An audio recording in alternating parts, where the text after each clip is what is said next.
Le agradezco al doctor Raimundo Tenorio, especialista en temas económicos financieros, que nos acompañe hoy. ¿Cómo le va, doctor? Muy buenos días. Pues buenos días, Alejandro, muchísimo gusto saludarte. Pues como que ya igualmente, doctor, como que ya se tardó este asunto del Temec, ¿no?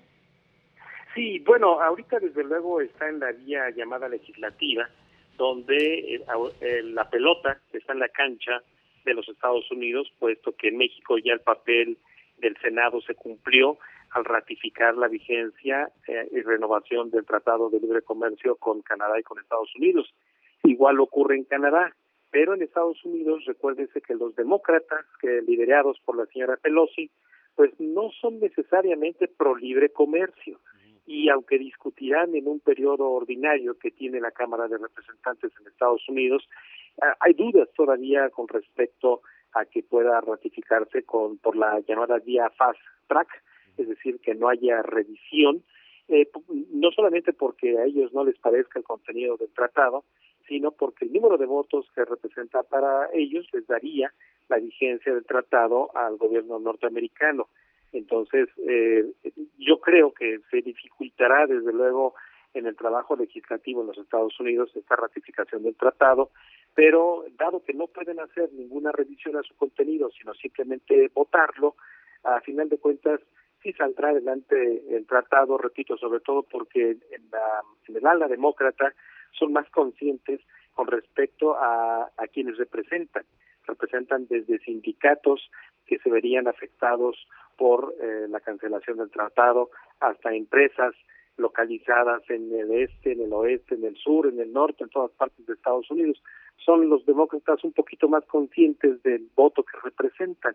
De ahí entonces este análisis que me permito hacer de que finalmente saldrá adelante el tratado hasta quizás el primer trimestre del año 2020.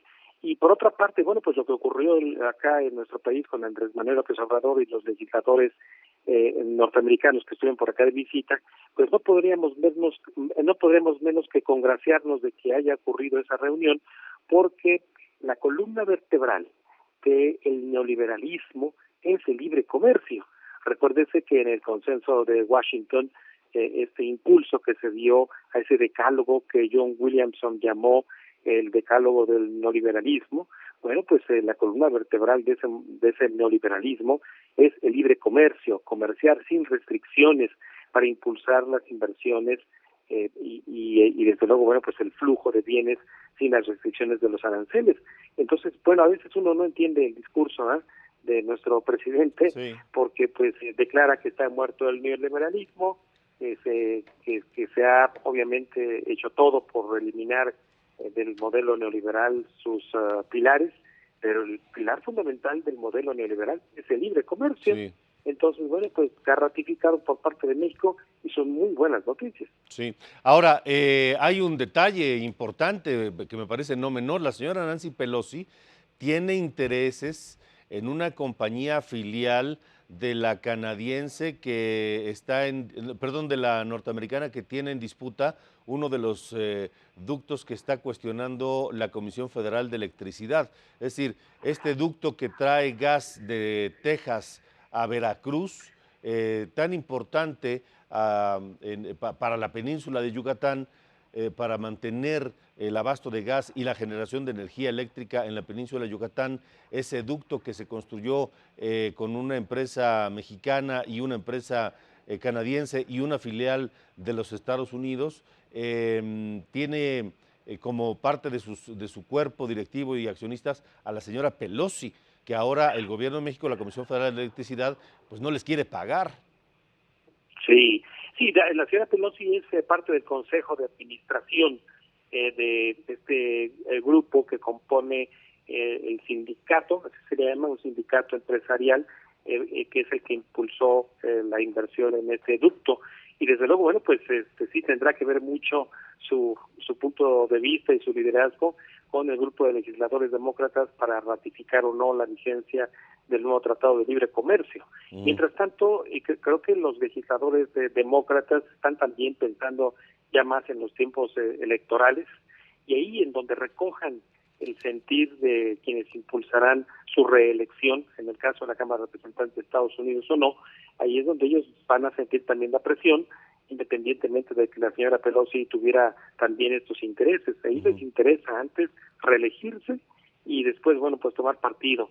Así que están, desde luego, en la balanza todas estas, pues, conflicto de intereses, ¿no?, entre los propios legisladores norteamericanos para tomar una decisión. Ahora, estamos también en vísperas de que comience la disputa por la reelección en los Estados Unidos. En el Partido Demócrata están también decidiendo quién será su próximo candidato presidencial. ¿Eso podría meterle ruido a la ratificación del tratado? Sí, muchísimo, sobre todo, repito, porque los demócratas no son necesariamente pro libre comercio. No son desde luego de izquierda, pero no son partidarios de libre comercio. Entonces habrá representantes, por ejemplo, con el señor Sanders, que sí es anti libre comercio. Entonces hay entre los 10, son 12 que se están perfilando, al menos la mitad no son pro libre comercio, y eso también puede complicar el hecho de que el tratado se ratifique. Mientras tanto, bueno, pues tenemos vigente NAFTA hasta que no se decida lo contrario. Ese es un punto importante. Mientras no se ratifique la nueva versión del Tratado de Libre Comercio de América del Norte, este seguirá vigente, el que tenemos. Sí, este sigue vigente, sí, aunque desde luego no con las consideraciones de modernización que están documentadas en los 31 capítulos de la nueva versión.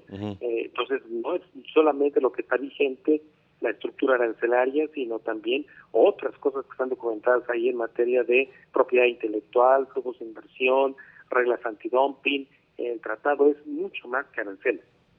De acuerdo, pues doctor Raimundo Tenorio, le agradezco que nos haya tomado la llamada.